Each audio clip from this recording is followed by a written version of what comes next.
that direction. Sure, if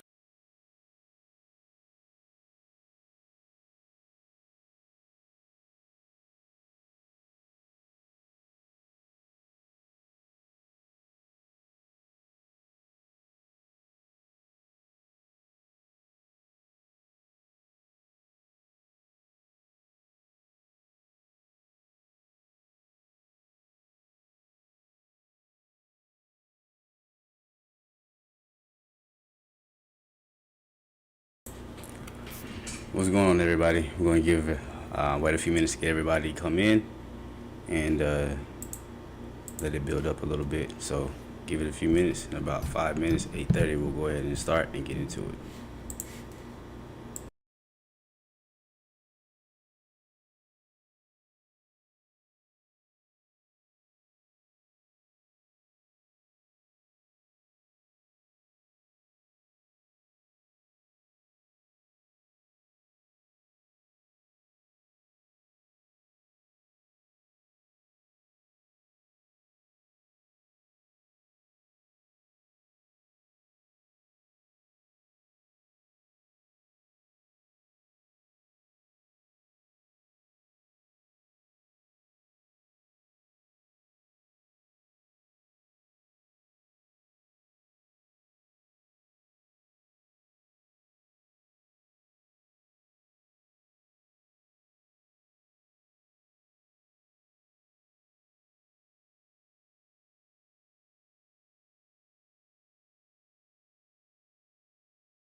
All right, we give it a few more minutes. Like I said, we get started at 8:30. We're gonna let the room build up, and then we'll get into it.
All right, everyone, welcome to the Crypto Hangout Network and the Sunday Hangout. It's been a long day today, actually a long few days, but what's been going on in the crypto space, right? Let me fix it. So, FTX, has gone insolvent. There's been a lot of things going on as far as that goes. And it's been having ramifications across the whole entire market. Every day, actually every 5 minutes, new information is coming out. Whether you call it conspiracy theory or not, it needs to be investigated. So let's go ahead and take a look at some of the markets and stuff. As you can see, the markets are red. Been red all day. Been red the last couple of days. Crypto.com, coin CRO is down 51%. We're going to talk about that too later on in the show. CRV is down 37%, Aave 36%, near 40%, and where's Solana is down 62%. All right, most of the coins that are down the most percentage are affiliated with the or had some type of FTX backing behind it. So keep that in mind. So there'll be others that will come. Now, get into the charts. As always, this is Bitcoin. Bitcoin rolled over. All right. It did come down and touch 15,900. And you had a little bit of buying pressure, but it's not enough for it to roll over. You had a little bit of bearish divergence, so it's right here. And it rolled over. But the reason why I rolled over is because the dollar's pumping. Some news came out that the Fed is thinking about raising the CPI again, not the CPI, but the interest rates, one of the basis points, 58% or 58 or something like that around that point. I just seen it at a glance, so I didn't really take time to look at it. I just saw it, glanced at it, and was like, that's interesting. So that could be the reason for the dollar pump. As you can tell, when the dollar pumps, the other markets fall. So as you can see, Bitcoin, price of Bitcoin right here. Right. Stock market, as you can see, turned red. It's going right here. It's overbought, so I expect a lot of pullback, retracement down there right here. And so if that happens, I expect the same thing with Bitcoin. All right, because Bitcoin follows that. You could see closer down here to let's see, possibly down here to that range. What is this? To the 15,500 range.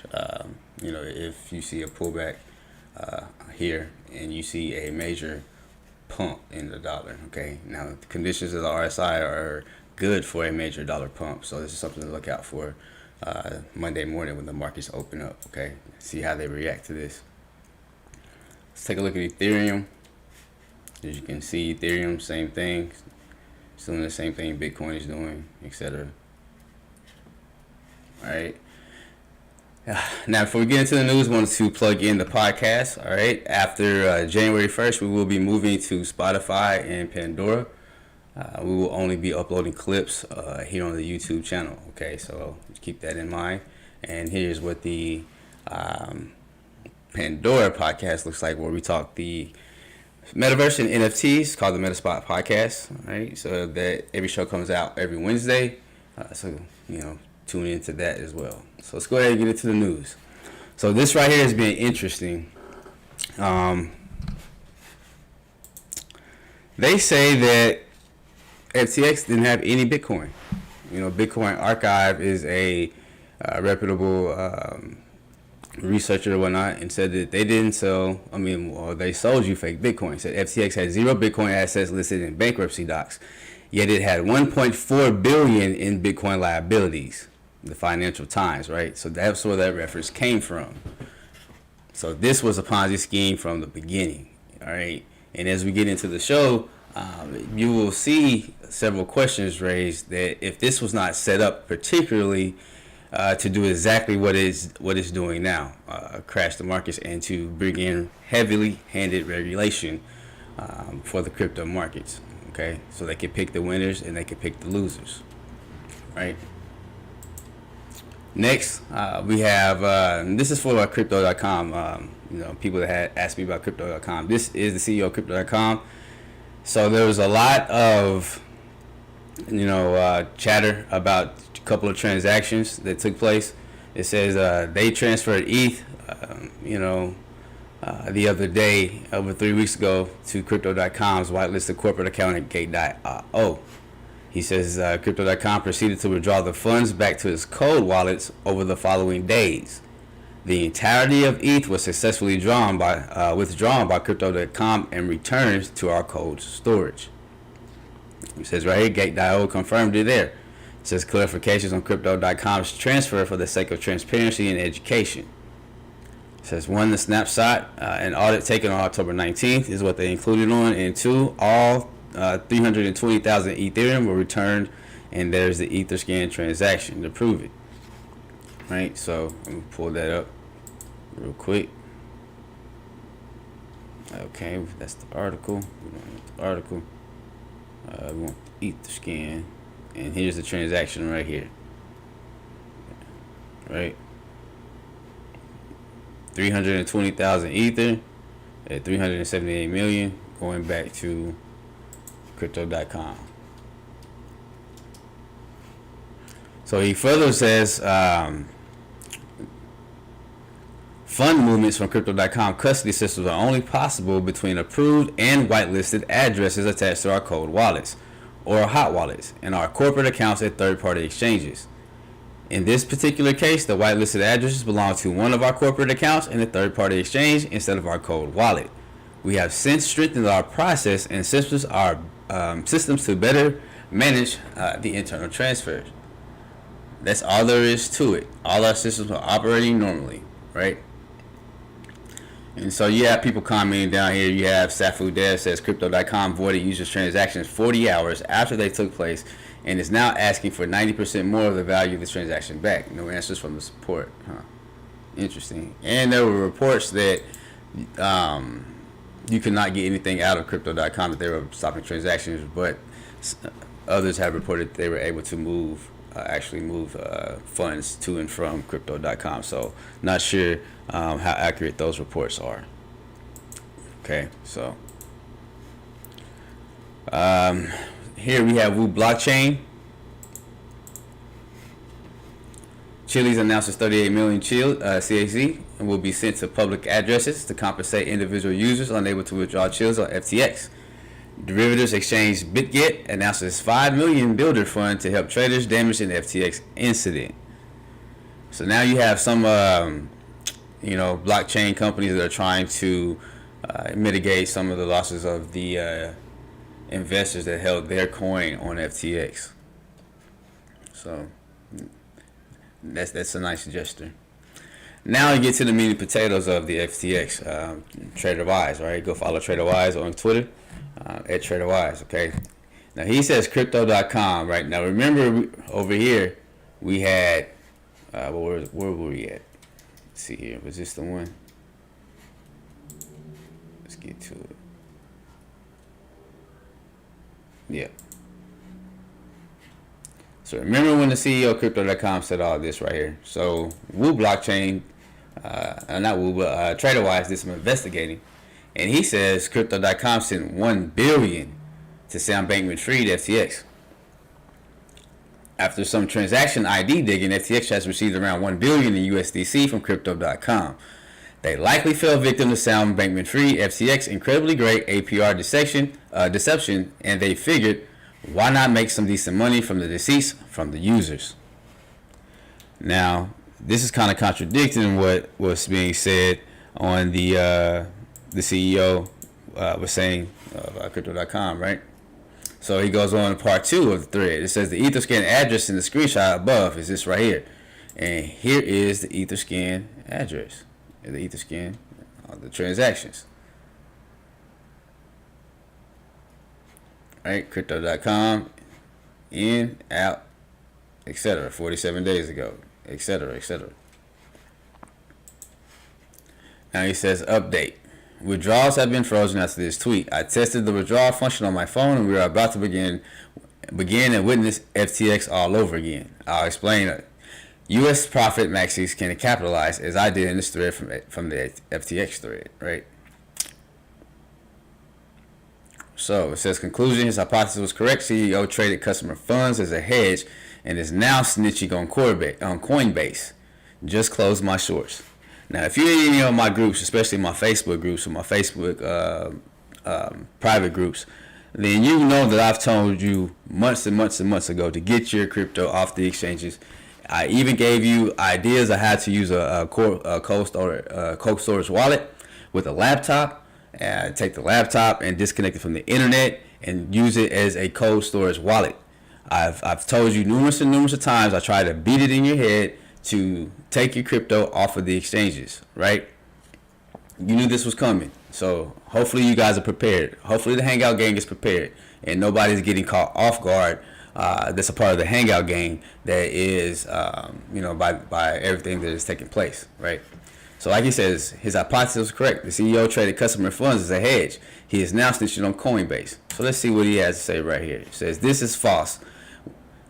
We have minimal exposure to FTX under 10 million USD and only use it as a trading venue to hedge customer trades. Wait a minute. Only use it as a trading venue to hedge customer trades. We never deploy capital for yield FTX or any third party. So these are the CRO perpetuals. Short, etc. Right? Here is the CEO of Crypto.com snitching on Coinbase. November 13th, today at 5 p.m. Probably also worth adding that Coinbase has 15 million stuck at FTX. Stuck at FTX. For exactly the same reason. Some of tokens related to FTX, SRM, Ray, which is like radium. I guess SRM is supposed to be serum. Or as crypto Twitter called them, Sam's coins. Only had decent order book liquidity on FTX. Oh, wow. Wow. Cat getting out the bag now. Everything's falling. Everybody's just telling on everybody now. Alright, so back to TraderWise thread. Number 5. Crypto.com Chris Marzalek, senior official at Crypto.com, formerly worked at the now defunct social commerce website Nsongo, an online shop that caused considerable losses for its customers. Maybe I read that wrong. Let me repeat that. Let me take time to read that again. Senior official at Crypto.com formerly worked at the now defunct social commerce website Nsongo, an online shop that caused considerable losses for its customers. Let's take a look at what the screenshot says.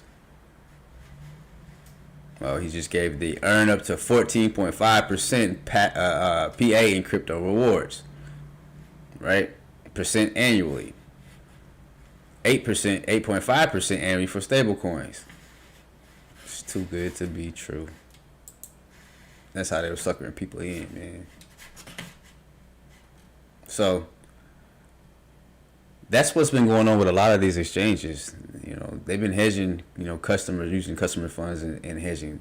That's why you got to get your stuff off the exchanges, man. You can't keep them on the exchanges. Buy it and get it off immediately. Immediately. Not tomorrow, not yesterday, but immediately. Right? So we already covered this, how they were selling fake Bitcoin, but there's some more things here that I bookmarked when it comes to Mr. Bankman-Fried and everything. That was just for the,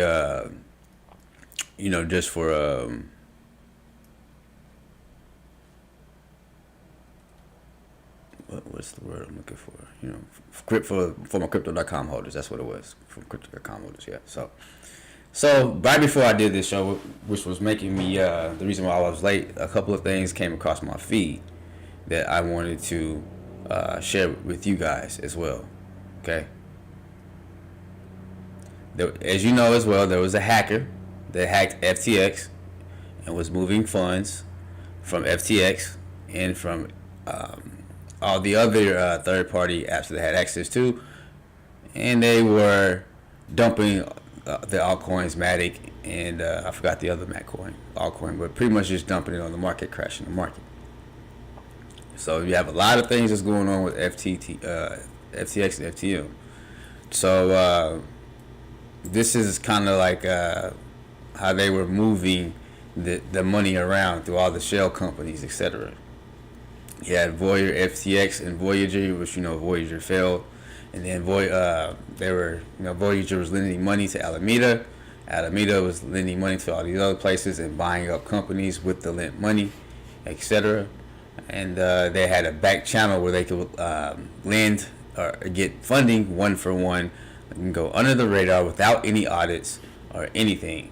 So they ended up borrowing, I think it was 6 or 8 billion, and leveraged it out, and it was a bad deal. Okay, now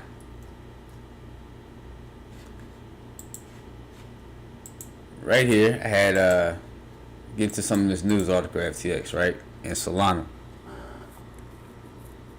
Before we get into Sam Bankman-Fried's connection to the World Economic Forum, before we get into all those things, because my man has some serious connections, type of connections that the average person who comes out of nowhere, because he came out of nowhere in 2019. FTX came out of nowhere, right before the election, 2020 election.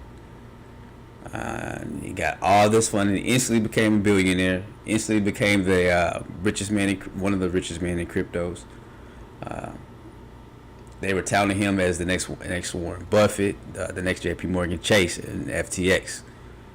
And it all crumbled and all fell because it was based on sand and a lie, right? So let's get into this. FTX near collapse could kill Solana Nfts. Here's why. It says the near collapse of FTX, the fourth largest cryptocurrency exchange, may end Solana Nfts. For those that aren't aware, there's been a destructive situation between FTX and its competitor Binance. It has unfortunately caused SOL to plummet 40% in the last 24 hours and 50% in the last 7 days. Alright, so SOL is sitting at the price of $13.80. Now keep in mind, this article was on November 10th, it was 3 days ago, so let's go take a look at what the price of SOL is actually. We saw that it was down, so let's take a look and see what the price of SOL is.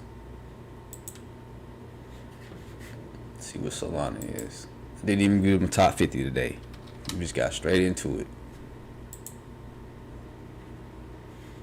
So it's down $12. I suspect it's going to fall even more, especially with what's going on. Depending on what Bitcoin does. Bitcoin rolls over, it will roll over even more.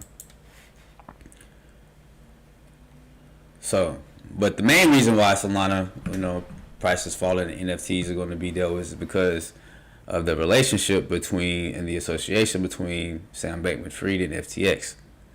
All right, and we're going to get into that part right now. It says SBF was a major investor in Solana and even called the cryptocurrency the Ethereum killer.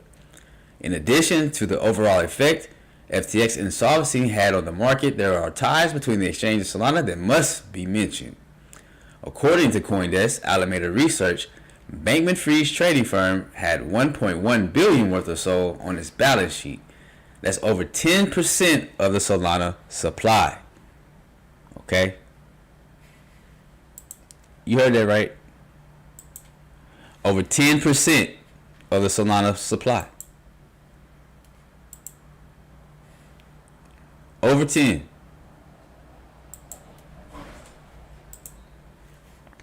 It's crazy, man. Over 10% of the supply. Evidently, investors are aware that Solana will lose all the investment that FTX was making. So, if you're not familiar with Rand, however you say his name, Nooner, Crypto Man Rand, he runs Crypto Banter on YouTube, right? They have a lot of like over 300 some or 500 some thousand subscribers, and this is what he says: Solana is getting killed. Market realizing that CZ Binance now owns 10% of the tokens, and that he would rather support BNB chain than Solana.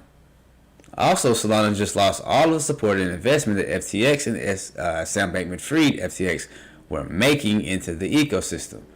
Now, since then, things have changed because CZ Binance decided they don't want to buy or bail out FTX.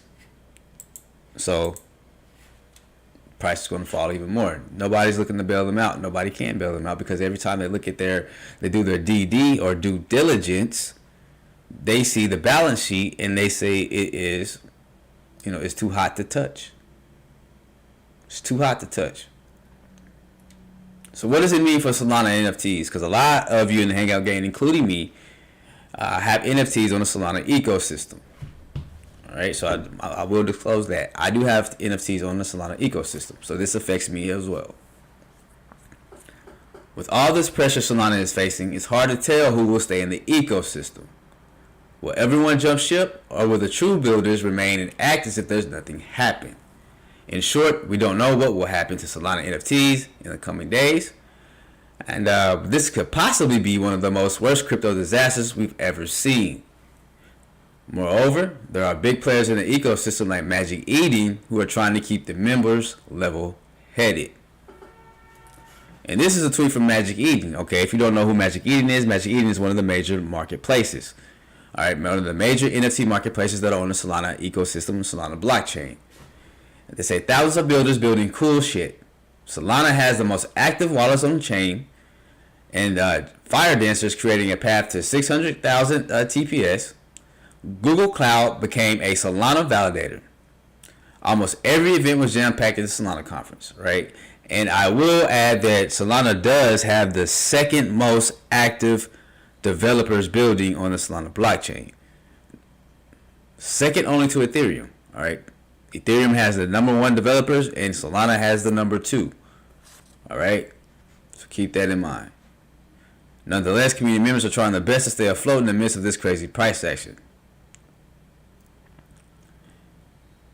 So that's going to be something to watch. It's going to be something to pay attention to. And I just came over that one. There's more on that from Forbes. It says FTX implosion is crushing the Solana NFT ecosystem. And let's see what their take on the Solana NFTs. All right. So, it says FTX emerges as a major player of the major NFT player. The exchange made strategic investments in leading NFT projects, partnered to support new issuances, and launched its own marketplace. FTX's $2 billion venture capital arm, FTX Ventures, invested in notable NFT projects, including Yoga Labs, the creator of the Bored Ape Yacht Club. FTX Ventures also participated in Doodle's recent series, a fundraising round in which the maker of pastel profile picture avatars raised $54 million and at a $704 million valuation. Additionally, FTX has been active with primary issuance of new NFT collections. And let's see here. What does it say? FTX partnered with music festival Coachella, Tomorrowland to issue NFTs offering unique benefits and experiences for concert goers. So all this stuff is going to be affected. All right, all this stuff's going to be affected. It also allied with notable brands and franchises including the Golden State Warriors, the Washington Wizards and Capitals, Dolphin Entertainment, Mercedes, F1 to support their collections. And also the the Miami Heat, but they dropped them. They dropped them the naming rights that they had to their arena. Okay. Despite the high-profile partnerships, FTX NFT platform was never able to gain traction, and that should have been a red flag right there. All the paid, all the partnerships, all the paid celebrity endorsements and everything, and yet their platforms never really gained traction. Nobody never necessarily really used it actually like that. Like I said, Binance was number 1, Coinbase, and then Crypto.com, and a couple other ones, Gate.io, and some other ones. Interestingly, since FTX insolvency came into question in recent days, NFT volume spiked to 13 million. It is possible that this increase was caused by users bypassing the suspension of fungible token withdrawals by purchasing NFTs and withdrawing the assets, trying to recapture value from the exchange, right? And so, one of those NFTs that's going on is, you can see you have Dust Labs is making waves, and out, you know building out Dust. If you don't know what Dust is, that is the D God's NFT, and I think they'll do pretty good. I think D God's will do good. But one of the things that caught my eye when I was that they got fundraising from FTX Ventures and from Solana Ventures. I'm trying to see where was it at.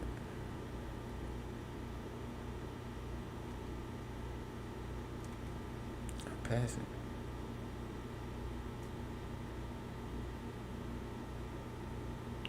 I'm sorry, y'all. I normally have it all. There it is. All right, so they raised $7 million in seed round funding. And it was brought to light by the Buzzy Use NFT Mint. Went live on Monday night, September 5th. Several prominent investors participated in the round. So several prominent investors participated in the $7 million seed funding, right? And these are some of them. These include Chapter 1 Foundation Capital, Magic Eden, Metaplex, Jump, FTX Ventures, and Solana Ventures. In a report by Coindesk, the funding was a 50-50 split between the company's equity and its Dust token, the native token of the DGuys NFT project. So that right there kind of stood out with me right there, because they got 50-50 split of the 50% of the company's equity and 50% Dust token, based off their percentage that they invested into the of the 7 million, which was interesting. So, there came a tweet from Dust Labs Twitter handle which says the 7 million funding will be used to create the Dust ecosystem. Right. So I just wanted to bring that attention to everybody of the Hangout Gang, those that own the D Guys NFT. We also have here the FTX hack sparks revolution at Serum Dex, as Solana devs plot Alameda's ouster. Right. So you have Alameda getting outed by Serum. They're trying to they're forking their blockchain so they can get rid of the Alameda portion of it, right? So now we get into the connection of Mr. Bankman-Fried, right? I know that's what everybody is waiting for. Everybody wants to see the connection between him and the World Economic Forum, etc., and the connection between the Democrats and everything. So okay, we'll get started on that. We'll go ahead and get into that. But this man had deep connections that the average person couldn't get to. And it was through his family members. His mom was Hillary Clinton's lawyer. His dad was a lawyer and I think a tax attorney or something like that, I want to say. Deal with bankruptcies. And his mom was a Democratic operative and a Democratic Political Action Committee fundraiser. So let's go ahead and get into this.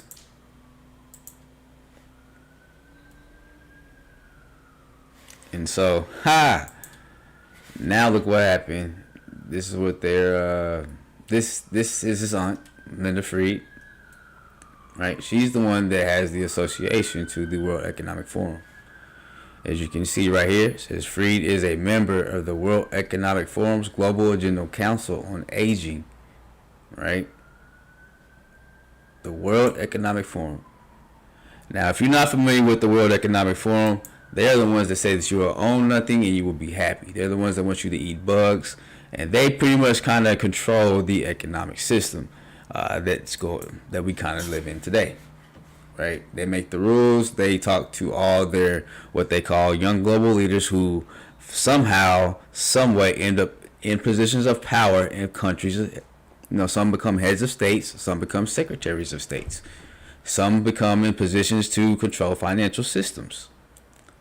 And so that is that's his connection to the World Economic Forum. Now, this is the site right here where it speaks about the Council of Aging, and again, it says the Council of Aging will explore how stakeholders across sectors and geographies can capitalize on economic opportunities presented by an aging population and encourage business and governments to adopt age-friendly practices. As a member of the council, Dr. Linda Fried serves as a consultant and offers her expertise. But is it a stretch to say that some of these people didn't have an influence or kind of help him along the way to why he was able to get to where he was so fast, so quickly, out of nowhere? Would it be safe to say that?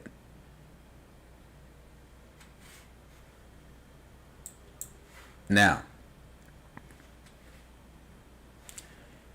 this was the Economic Forum site, World Economic Forum site, when you clicked on the FTX portion of their site before they scrubbed it. And yes, they did. They scrubbed it. Okay. It says FTX is a cryptocurrency exchange built by traders for traders. FTX offers innovative products including industry-first derivatives, options, volatility products, and leveraged tokens. It strives to develop a platform robust enough for professional trading firms and intuitive enough for first-time users. Right? Shaping the future of financial and monetary systems. Shaping the future of technology governance, blockchain, and digital assets. Now, you had to go right here on Internet Archive in order to find this, because it doesn't exist anymore. Not on their website. They're scrubbing everything, all the evidence. They don't want you to make the connections. That this was set up as a Ponzi scheme.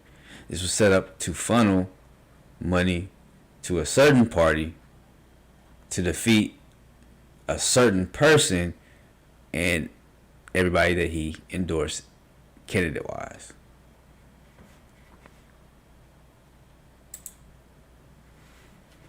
Now,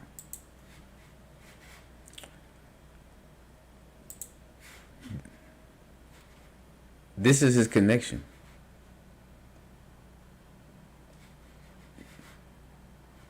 Tells you right here, a native of New York, attended Hunter College.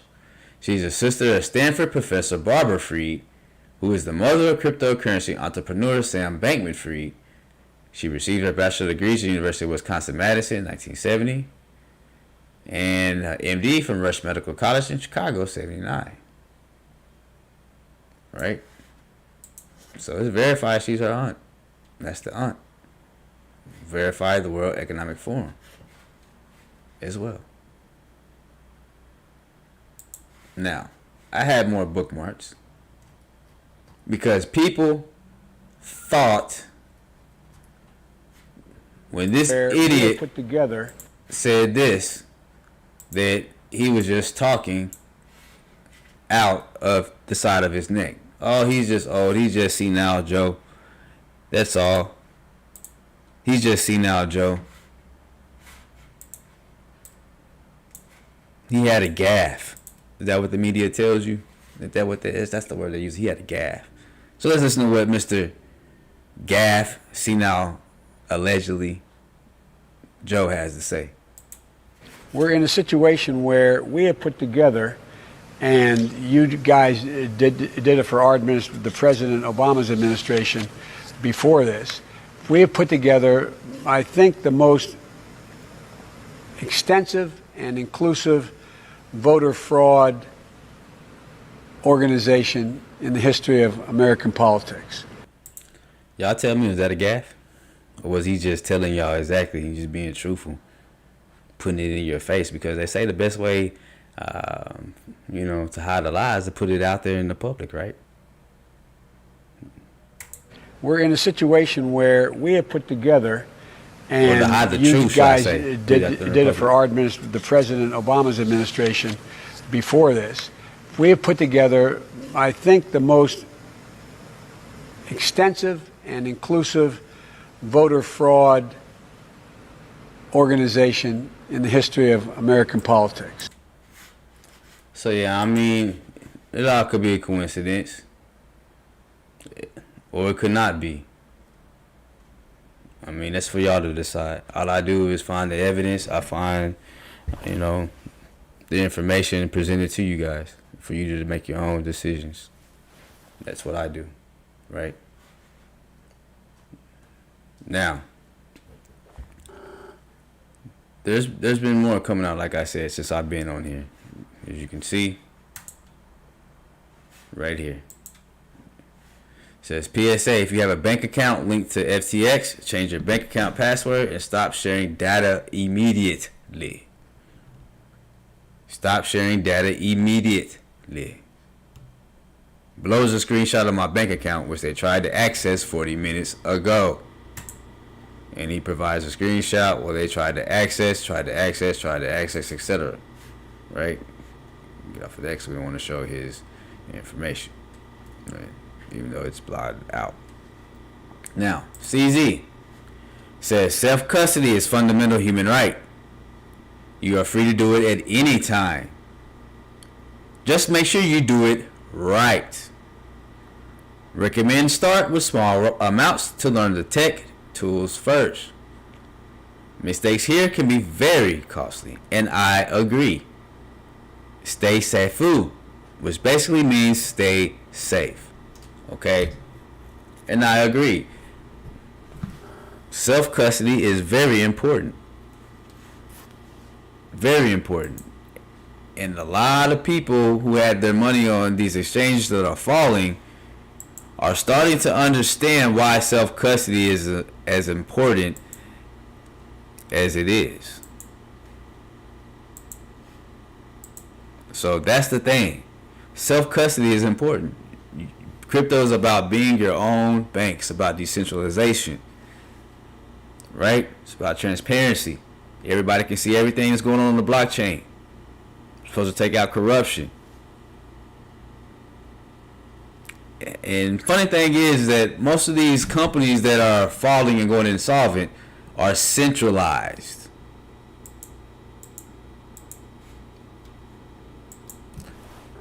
They're not decentralized, they're centralized. So how does that happen? Right? And somebody goes on here, which is CZ, says, your keys, your coins. Not your keys, not your coins. Right?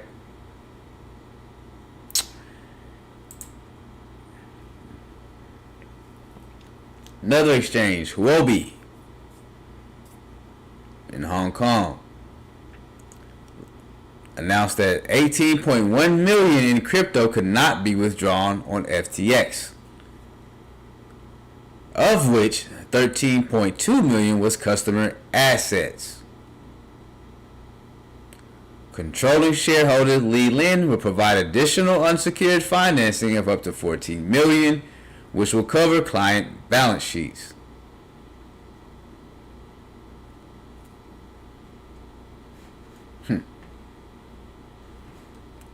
The domino effects continue.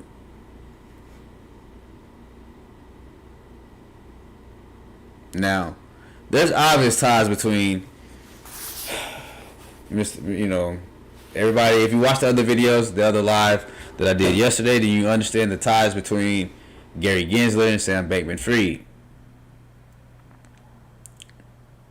The ties between Sam Bankman-Fried, Alameda, and the ties between Alameda, Sam Bankman-Fried, Gary Gensler, and MIT. It's very interesting enough that MIT is supposed to be a place where all the smartest people in the United States go to school. Yet, there is a big group of con artists, criminals, and fraudsters.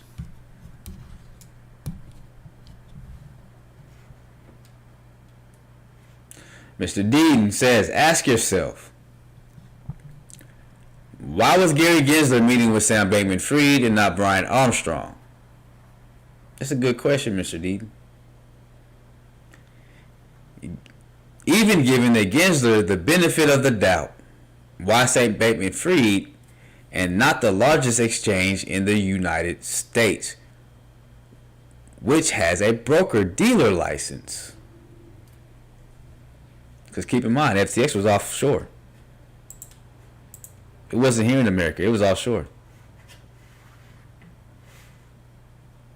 So self-custody is actually, Ray, self-custody is when you actually hold the cryptos yourself. You don't keep them on an exchange. So that's actually what self custody is. So if I was to self custody them, then I would, for instance, go say I want to buy some Litecoin on Coinbase. I'll go buy the Litecoin, and then I would move it to my wallet that's not associated with any exchange that only I have the private keys to, and that only I have access to. So that is what self custody is. So another example of self custody in the fiat world would be your wallet, or if you're a woman's purse, in her purse, that would be self custody her own dollars instead of putting it in the bank, which would be bank custody or bank custodial custody and whatnot. So that's what that is. So you want to be able to have your crypto on you. You don't want to be able to have it on an exchange, because if you have it on an exchange, it's part of a pool, and if they get liquidated, they can use that as part of any type of bankruptcy proceedings. Okay, so those are the reasons why you don't want to keep your crypto on an exchange. And then not only that, doing peak bull runs and peak crashes, the bandwidth tends to get extremely high, and it causes the crash of the exchange, or the servers to crash or whatnot. So that's when you get that error that we can't connect you to this, etc. Is because the volume of people that are trying to access that same website, etc. It'll crash it. Okay. So we have here a letter from Mr. Bankman-Fried to the United States Department of the Treasury, August 2022. Ukraine is mentioned, right? Now, I have not read this letter yet, so let's go ahead and get into it. It says, U.S. Department of the Treasury, FTX appreciates the opportunity to respond to the USDT, the Treasury, request for comment on ensuring responsible development of digital assets.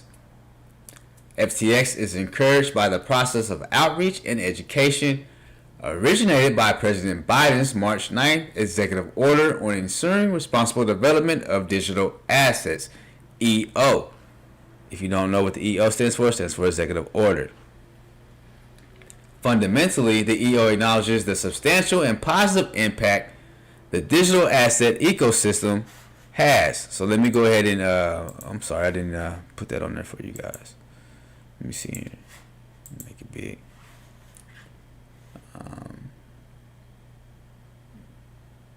Fundamentally, the executive order acknowledges the substantial and positive impact the digital asset ecosystem already has made on the provisioning of financial services globally, and recognizes that the additional potential of the industry can best be unlocked through responsible oversight of the official sector. Now, this was right here is what CZ was talking about the other day. If you watched the other day's video, the Hangout Live, CZ, I showed the screenshot where CZ said that Sam Bankman was actually going behind his back and pushing for regulation to push Binance out of all westernized markets and get them banned, etc. So this is kind of what he was doing. Sneakiness. Blockchain technologies present the opportunity for an even more inclusive and efficient financial system. As such, thoughtful regulatory leadership is crucial to harnessing this opportunity to maximize our financial infrastructure and ensure the benefits of this technology come to full fruition. F2X. So he says that such thoughtful regulatory leadership is crucial to harnessing this opportunity to modernize our financial infrastructure. So I wonder what he means by this, modernize the financial infrastructure. Is he talking about the U.S. government, or is he talking about FTX? And ensure the benefits of this technology come to full fruition. FTX is encouraged by the increased interest in providing regulatory clarity and believes such certainty is needed to uphold America's leadership in the global economy and long-standing tradition of technological innovation. FTX looks forward to continuing its engagement with Treasury on this topic. So they were like in cahoots, man. They were getting a pass, kind of like what Ethereum was getting. And, when he was meeting with Gensler and all these other people, man, they were trying to. It's crazy. It's crazy. Now this is something right here I wanted to touch on too as well. Stephen Huber. If you don't know who Stephen Huber is, follow him at Twitter. His handle is at Leerzeit, at Leerzeit. He has a lot of good information that he actually pushes out. Right? He says, seriously, folks, consensus is protected by deep intelligence and military connections. This is the lobby guy, Paul D., fellow National Security Institute chief, legislative, U.S. Army Reserve, Director of Intelligence, National Security Council, Senior Legislative Army Intelligence, and U.S. Army. He posts his link right here, and his LinkedIn, everything, right? Profile on consensus. Eagle 6 Consulting, right? So it's a lot of things that are being uncovered in this crypto industry, man. That's been going on since the fall of FTX. FTX opened up a Pandora's box. It's just crazy. It's crazy. This guy got a higher ESG score than Enron or Exxon, which is out of this world. And it was a Ponzi scheme.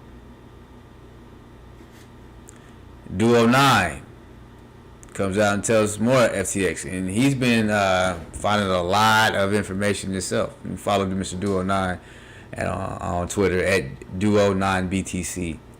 900 million in liquidity versus 9 billion in liabilities. Of those 900 million, 7.3 million was used to bet Trump would lose the election. Sam Bankman-Fried lied until his last tweet. 2.1 billion in serum. That thing has 50 million market cap.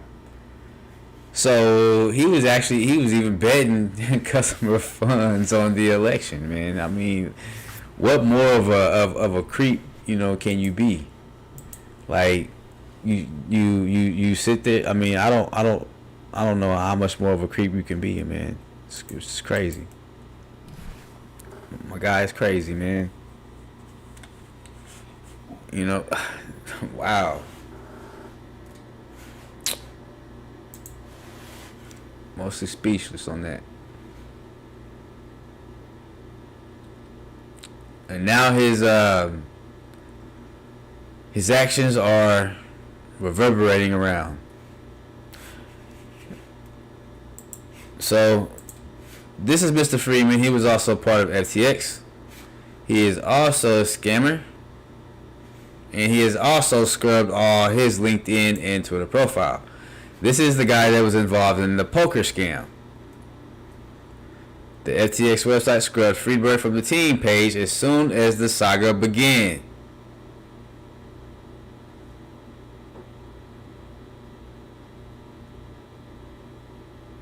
Hedge fund admits half its capital is stuck on FTX exchange. Former high-level FTX insider. I think this has to be an inside job. There is no way to have this much root access so quickly.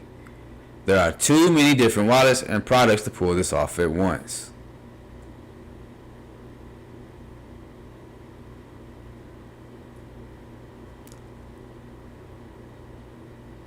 Alameda CEO Caroline Ellison said that she and Mr. Bankman-Fried and two other FTX executives, Nashad Singh and Gary Wang, were aware of the decision to send customer funds to Alameda. So, BlockFi is probably going to fall and go under. They have a lot of ties to do with FTX, and I feel sorry for the people that trusted them. I feel sorry for the people that kept their money on the exchanges and everything. But a lot of people have been telling you not to keep your crypto on the exchange, to move it to an external wallet, a cold storage wallet, one that is not connected to the internet.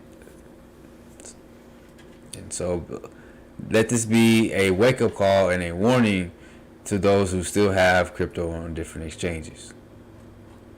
Okay? Now,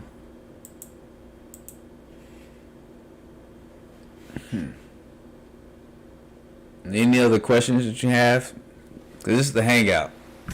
Y'all family. So, any questions you have, put them in the chat. We can go over it. You want to look at some different coins? Let me know. Sunday night, we just chilling, we vibing. Going over the crypto news. Let me know what y'all want to talk about. Talk to me, Hangout Gang, what y'all want to talk about.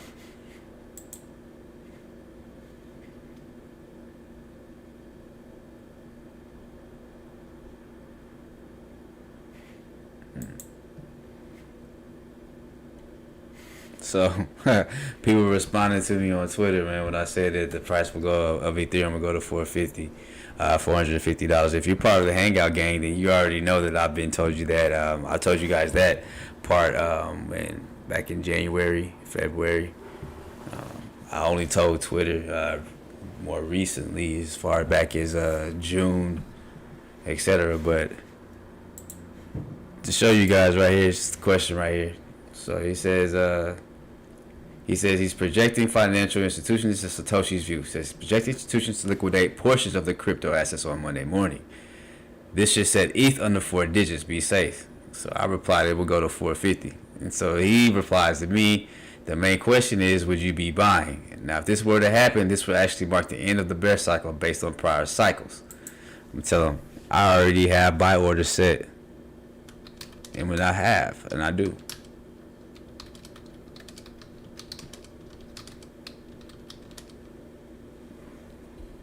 How long we had buy orders set? I think we actually set our buy orders when in July, I think it was. In July. So that's what we're going to respond back.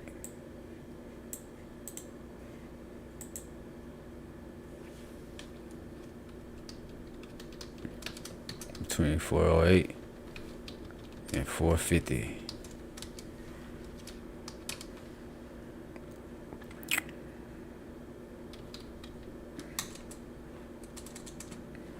So we're gonna reply back. That's what we've had. And I agree. I agree. It will be the end of the bear market with immediate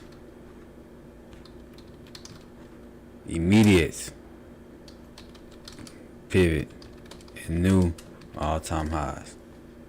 And the reason why I say this now is because FTX was manipulating the crypto market. They are the ones that shorted Luna. They are the ones that caused all the crashes. Okay? They were shorting Luna. They were shorting other cryptocurrencies, crashing the market and taking the profit and then funneling back through donations and etc. Right? So they were crashing. That's what happened. That's exactly what happened. And let me see here. New all-time highs. And the reason why I say that, though, let's get back on that. The reason why I say that is because FTX is out of the way now, so you don't have any major manipulator there.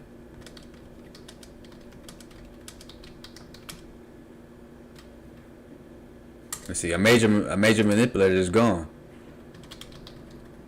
Major market manipulator, because they were a market maker, you know what I'm saying? A market maker, market mover.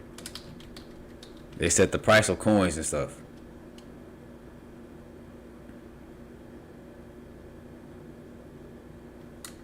Manipulator.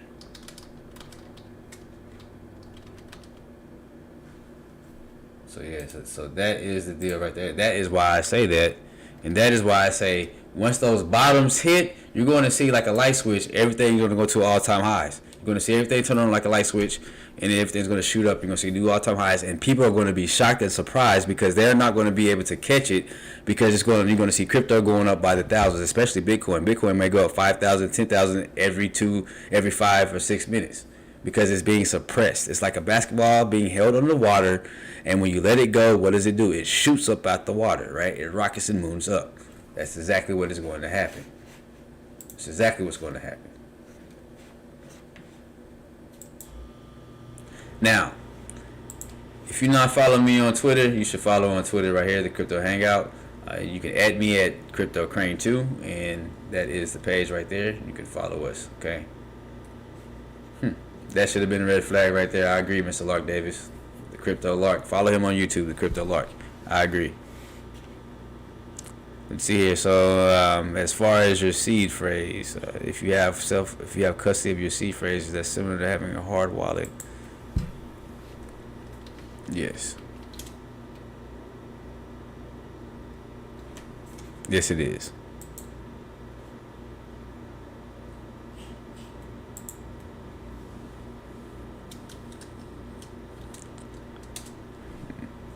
Yeah. So what I recommend and what I tell people is this right here. I have 2 or 3 booklets that I write down all my seed phrases in. Okay. And then I have them in 3 different places. I have a laptop. I use Exodus Wallet. So I have a laptop that I move my crypto onto, and I disconnect the internet and store it. That's how I do it. Okay, anything that's connected to the internet, it can be hacked. So that's why you disconnect it from the internet after you move your crypto there. When I need to sell some crypto, I connect it to the internet and move it to the exchange, and then immediately disconnect it, and then go back and sell the crypto and do what I need to do with the crypto that's on the exchange.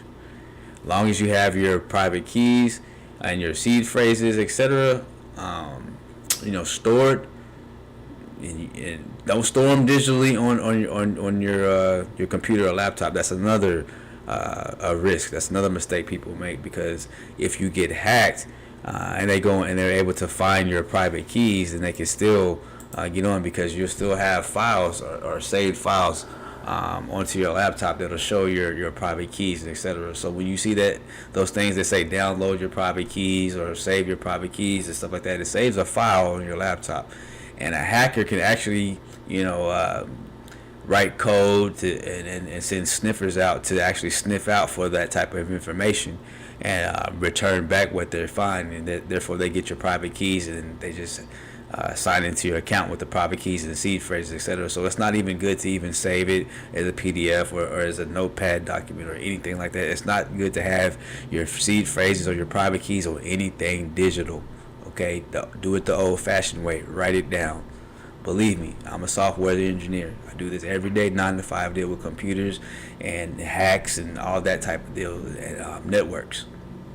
Do not do that. The most safest way to do it is to write it down on a piece of paper. Okay, write it down the old-fashioned way. I know it's tedious. I know it can get on your nerves. I know you can, don't want to do it, but it is the best way to do it. Okay. It is the best way to do it. Now, I should have known this right here was a red flag right here when he was sitting right here with Bill Clinton. So, but Hangout Gang. So didn't have that much for you guys today, because we all went on. I did yesterday's Hangout, did yesterday's video, so I decided just to go to live today with a little bit of the update and to cover a little bit of the charts and situation and things. Yes, it is. I mean, I get that and I understand, but it's the most safest way. Or you deal with things like FTX and your crypto being trapped on exchanges. You don't know which exchange is going to do what, or when it's going to happen. So therefore, I mean, think about all the retail investors who were using FTX and woke up the next day and couldn't get their money out. You have hedge funds. You have teacher associations and retirement funds, etc., that put their money into FTX. See, I didn't even bring that up.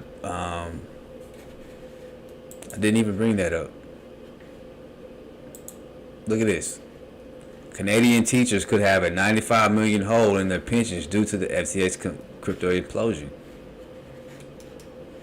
You see what I mean?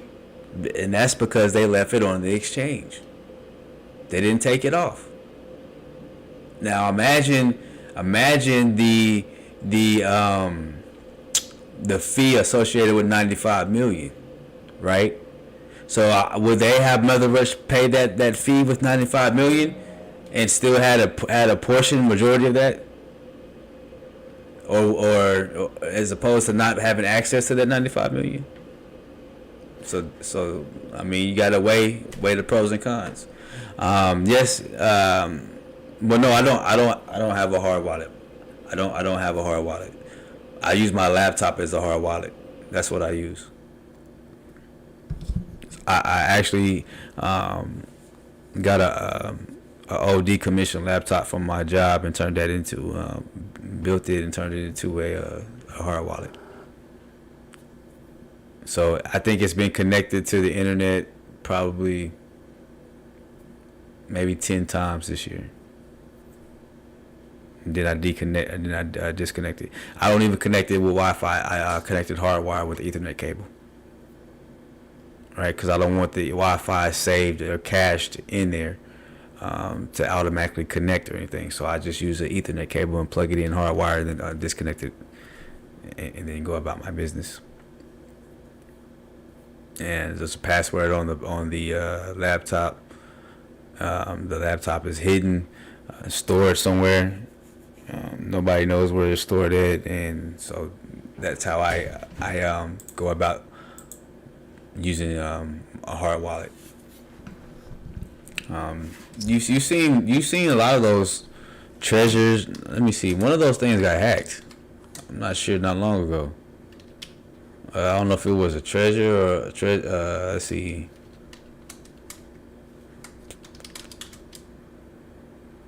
Yeah, treasure. See right here, treasure coin teller, January 26th. This year. Engineer hacks treasure wallet, recovers $2 million in lost crypto. So if they can hack a wallet and recover crypto, so you see what I'm saying?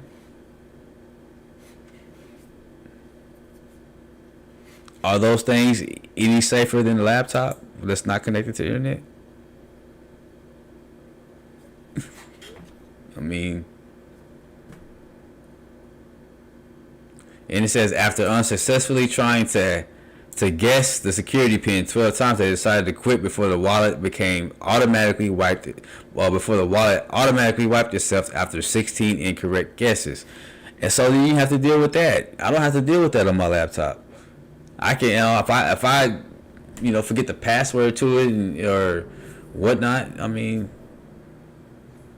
me personally, I have a home network that's built up, so it's kind of like at one's job, where I can, administrator, I can control everything. I can reset passwords, etc. on my home network. So I forget the password, I can just go in there and reset the password to my laptop, and then boom. But on these things right here, it's like Inspector Gadget. And this message is set to self-destruct in 10 seconds. You have 16 tries, and then boom, you lost all your crypto. So he had to take it to a hacker, and the hacker hacked it. And I guarantee you had to give him a percentage of that, probably 10%, $200,000 or something. Because he didn't do it for free, not $2 million.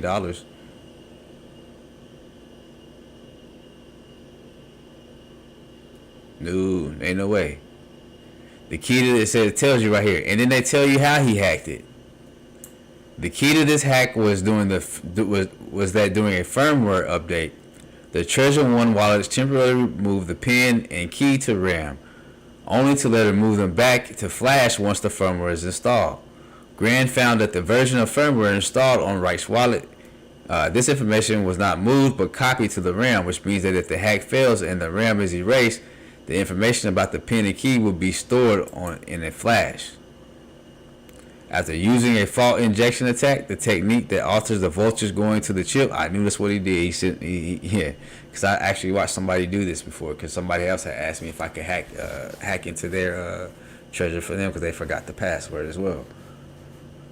Graham was able to surpass the security of the microcontrollers have to prevent the hackers from reading the RAM and obtain the PIN needed to access the wallet and the funds, Grant explained. And you have to have the equipment to do this stuff too with now. So because it's a flash, it's like how the LED flashes on the screen, like it flashes, that's how fast it is, where it shows the PIN and all that. So you have to have the computer equipment to capture it as well. Okay. So yeah, I mean, that's the treasure hacked. Now let's look at the Nano Ledger. The ledger has been hacked too as well.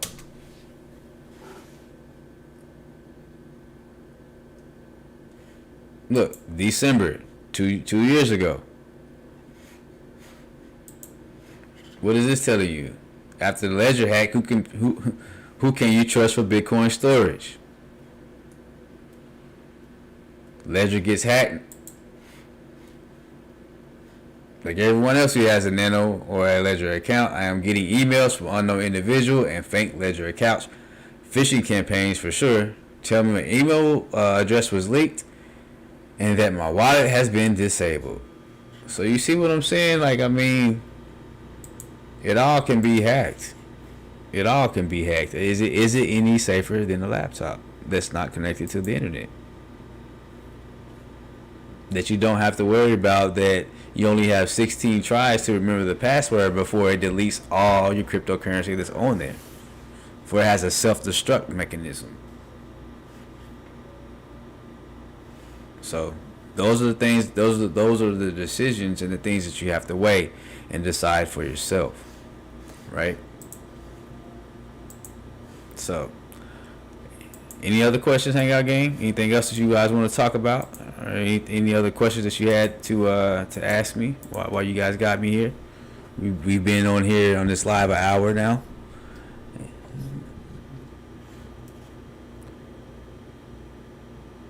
No. The hard wallet not always connected to the internet, because those treasures and those ledgers, they're like USBs, so they're cold storage wallets. It's just that if somebody steals it, they can hack it. They can still be hacked. But you have to have the equipment, the tools in order to do it, because it requires sending, voltage shocks and a computer. Okay, so they have a video. I don't want to show it on YouTube. I don't want to be, accused of showing people how to how to hack treasures and ledgers and things. So yeah, but just know the information is out there, and it's kind of a complicated process, and you have to have the equipment to do it. Not any and everybody can hack it. In other words. So, any coins y'all want to look at real quick? Let's see. You see a lot of red. Lot of red. What's this dollar index doing? Let's see. It's gonna be interesting to see what the markets do on Monday. That's gonna be very interesting. 8:30 when they open up.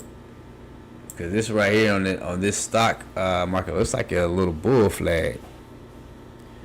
But we'll see. This is overbought though. Overbought. So I just can't see it going up, making any more of a run up, man. It's overbought. And then look, you're about to have a cross on the MACD. And look what every time the cross goes on the MACD, right? When it crosses and goes down, look, boom. What happens to the price action? Goes down. When the orange line goes up, so does the price action.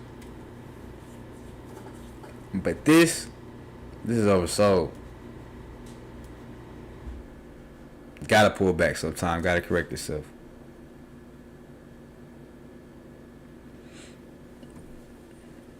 When you say you think everything will go up 20%, like everything, what do you mean everything, Ray Kelly? Like the whole entire crypto market, the stock market, and or just like everything as far as crypto related?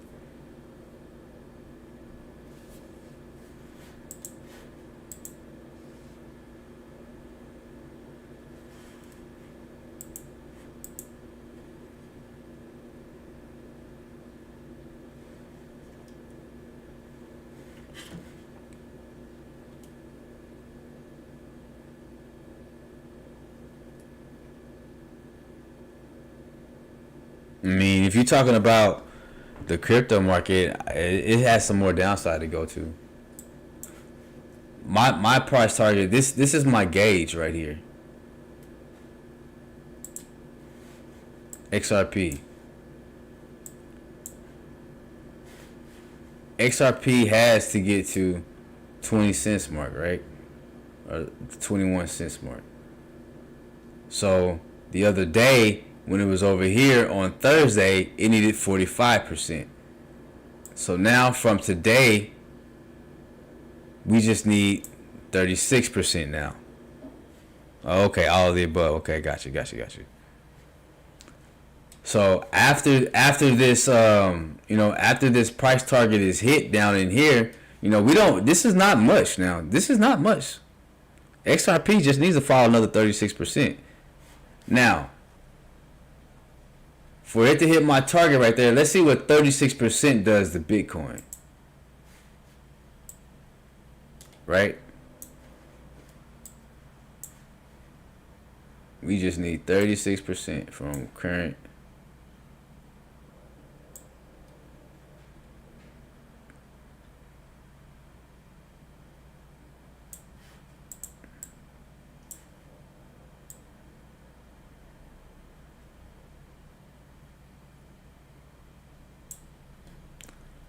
$36% will have a $10,000 Bitcoin as being the bottom. If the 21 cent XRP is bottom comes to fruition, then that $10,000 $147 would be the bottom of Bitcoin, and that's only 36% from where we are currently. Right, with everything that's going on with FTX. And FTX having investments in over 134 Web3 crypto startups and companies, that ain't too far fetched for me to see it happening. Once all the smoke clears and more things come out, then this next week, I see crypto markets falling even more. Hell, it could happen in the morning time at 8:30 when the market's open. Because guess what? A lot of this money institutions had put in, and now they're licking their wounds. They're taking their money out. They don't want to put money back in until regulations come. So if they take out their money, you're going to see a considerable amount dip down. Because before institutional money started coming in, what was the price of Bitcoin? Price of Bitcoin was around $6,000. Right? So, another 36%. And how do we get that? Another 36% will leave us at $10,177. And how did we come up with that? We came up with it because of our price target for XRP being the bottom. And from the current price of where it is to hit the 21 cent mark would be 36.27%. Right, so we apply 36% to that. Let's apply 36% to Ethereum. And some coins, it could be that some coins maybe fall even more than 36%. But I know that I was told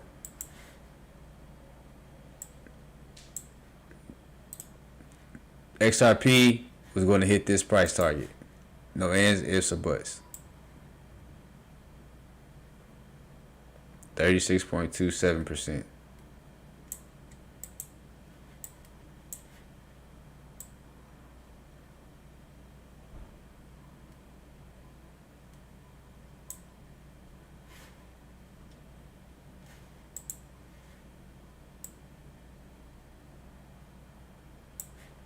That'll put you at 757 Ethereum. $757 Ethereum. Right? Right? Now I call $450 as the bottom for Ethereum. Now for Ethereum to get 450 bucks, it needs to fall 62% from where it currently is now. Being that the crypto market, and now keep in mind, I was told this is going to be a flash. That's why I have my orders set. That's why I have my buy orders already set on the exchanges. Okay? Because I was told it was going to be a flash, going to come down and touch, and then it's going to go back up, and then it's going to go back up, and it's going to go back up, and it's going to go up some more, and people are not going to believe it. And the catalyst of when people are going to actually believe it and going to start buying again and start throwing their money back into cryptocurrencies is when you start to see Bitcoin hit the price of $50,000. Then you're going to see a panic to own cryptos. Then you're going to see people start trying to rush and throw their money back into cryptos because they're going to see the FOMO. But it's going to be too late because they're going to be getting priced out. Because it's going to make $2,000 jumps, $3,000 jumps, $4,000 jumps. And people are going to be having $100,000 Bitcoin rallies, $100,000 Bitcoin parties. For every $100,000 Bitcoin hits, they're going to be throwing a party.